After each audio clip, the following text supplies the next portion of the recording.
Record room में गमछे से फंदा बनाकर आत्महत्या कारित की।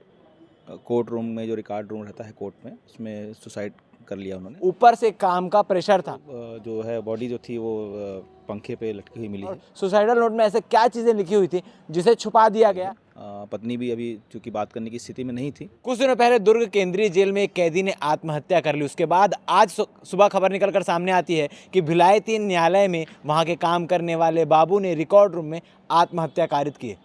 सरकारी जो संस्थान है वहां पर लगातार इस प्रकार की चीज़ें निकलकर सामने आ रही है और इसकी वजह क्या है आपको बता दें कि भिलाई 3 न्यायालय में वहीं के काम करने वाले बाबू ने रिकॉर्ड रूम में गमछे से फंदा बनाकर आत्महत्या कारित की।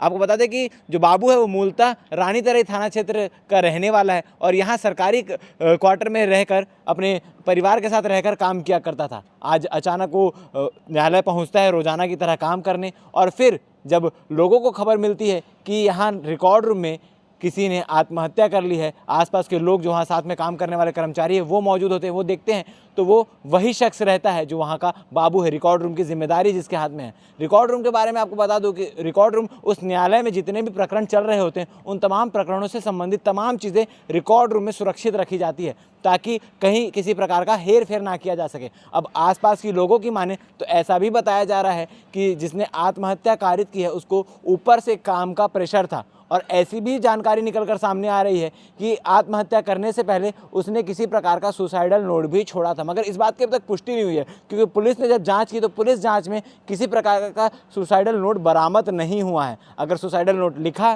तो कहाँ गया सुसाइडल नोट और सुसाइडल नोट में ऐसे क्या चीज़ें लिखी हुई थी जिसे छुपा दिया गया या जो लोगों के हाथ में नहीं आ पा रही है। अब क्या कुछ चीज़ें निकल कर सामने आती है देखने वाली बात। इस पूरे मामले को लेकर थाना प्रभारी अंबर सिंह हमारे साथ मौजूद है, उनसे बातचीत करते हैं कि वो इस पूरे मामले को लेकर क्या कह रहे हैं। सर, न्यायालय में आज एक शख्स ने सुसाइड किया है, क्या कुछ पूरा मामला है और वो क्या करता था वहाँ पर? सुबह पुलिस थाने में सूचना मिली कि भिलाई 3 न्यायालय में एक जो कर्मचारी हैं सोमनाथ ठाकुर, वो कोर्ट रूम में जो रिकॉर्ड रूम रहता है कोर्ट में, उसमें सुसाइड कर लिया उन्होंने, फांसी लगा के उन्होंने सुसाइड कर लिया है।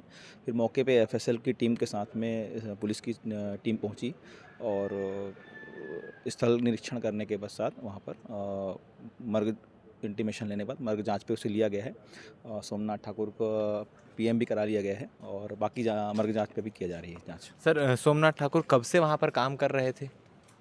सोमनाथ ठाकुर विगत कुछ सालों से वहाँ पर पदस्थ थे और चूँकि वर्तमान में वहाँ पर वो बाबू का काम देखते थे रिकॉर्ड रूम में, तो जो रिकॉर्ड रूम में जहाँ पर उनका की बॉडी जहाँ पर मिली है वो उन्हीं के में था और प्रातः वो जिस टाइम पे घटना हुई है उस टाइम पे सुबह आ जाते थे। किस चीज़ से आत्महत्या कारित की गई है?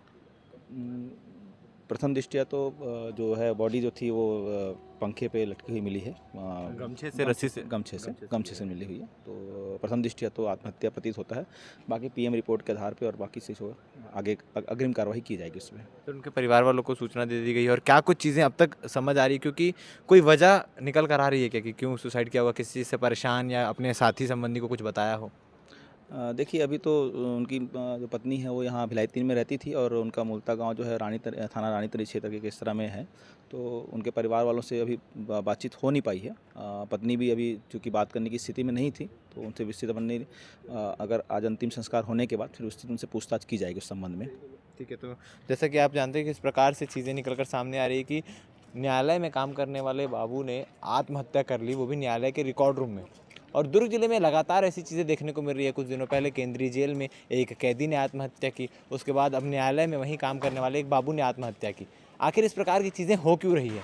क्या जहाँ पर लोग न्याय की गुहार करने जाते हैं उसी को लोग अपना आत्महत्या करने का गढ़ या सबसे सेफेस्ट प्लेस मान के रखें कि यहाँ आत्महत्या करो तो कोई रोकने वाला नहीं आएगा, कोई बचाने वाला नहीं आएगा या इसकी जानकारी किसी को नहीं हो पाएगी? और ये सबसे बड़ा सवाल ये खड़े होता है, क्या सही में आत्महत्या है? आत्महत्या की वजह क्या है?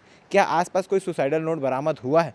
अगर हुआ भी है तो क्या लिखा है और अगर नहीं हुआ तो आत्महत्या करने की वजह क्या निकल कर आती है? देखने वाली बातें बन रही है। हमारे साथ शॉर्ट पीएम रिपोर्ट के बाद क्या कुछ चीज़ें स्पष्ट हो पाती है हम आपको पल पल का अपडेट देने का प्रयास करेंगे। धन्यवाद।